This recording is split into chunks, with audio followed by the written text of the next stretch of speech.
Hey folks, welcome back. Today's lecture will focus on the price elasticity of supply.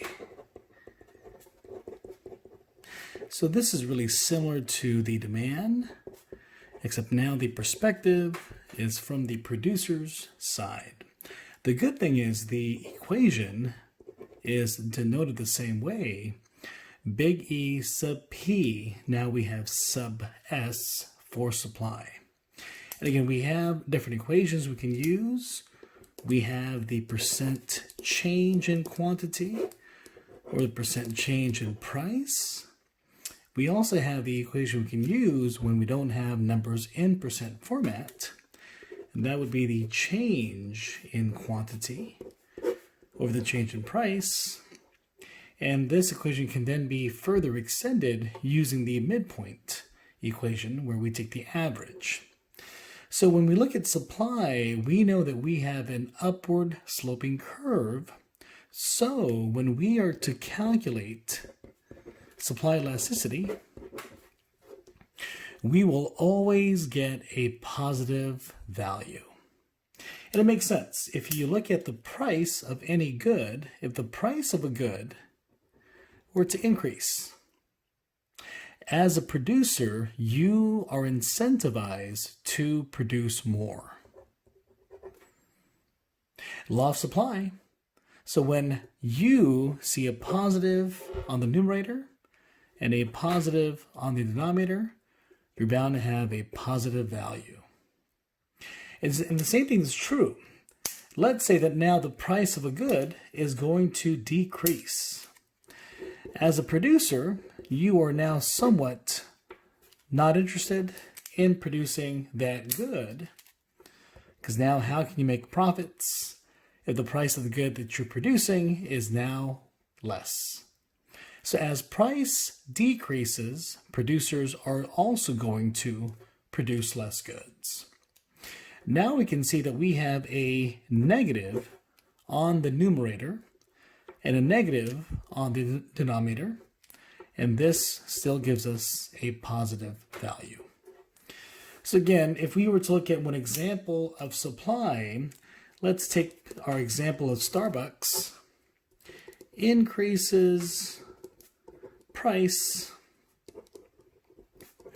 from $2.50 to $3, thus increases the quantity supplied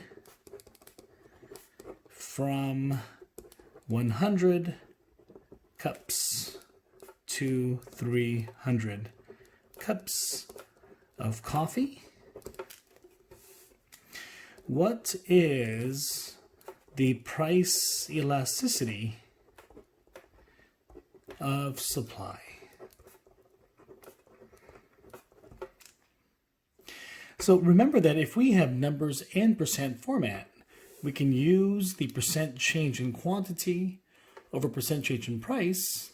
If we don't have numbers in percent format, as we have in the case here, we can then use the second equation of the change in quantity over the change in price.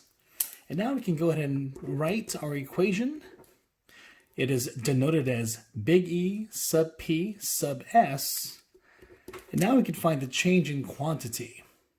Mind you that we have two sets of numbers. One represents quantity and the other price. We have the word from 100 to 300. 300 must represent the new quantity of Q2. So 300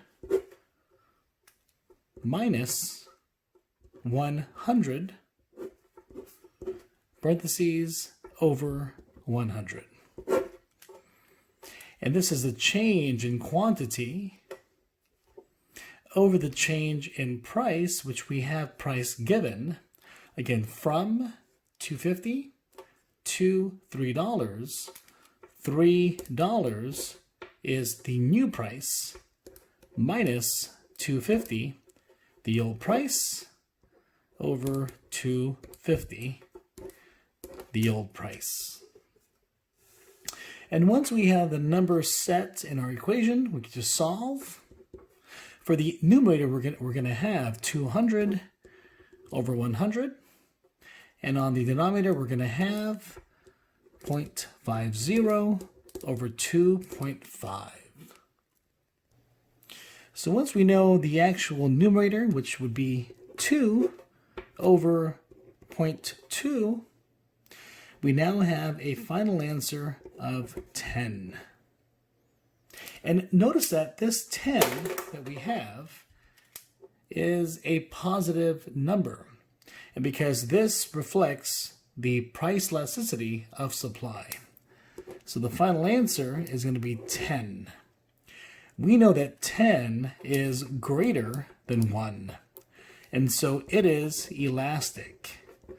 And the higher the number, the more elastic, the faster the response is by the producers. If we were to reread the question once again and see if Starbucks increases price by 50 cents, their response in producing more coffee is fast at 10.